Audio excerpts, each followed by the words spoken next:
Anong pakiramdam na malakan ka ng gate? Napakasakit na malakan ka ng gate. Ikaw na nakasuot na ng uniform, complete uniform. Tapos andyan yung bag mo.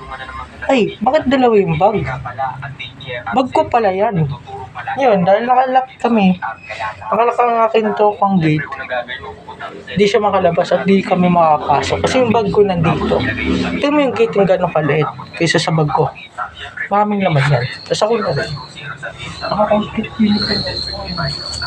Complete uniform ako. Naka-complete uniform mo eh. Nandito eh. Diba?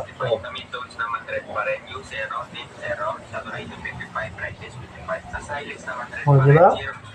Complete uniform na ako sa nakalak yung gate. Nakalak yung gate. Ayun lang, nakalak. Wala kaming susi.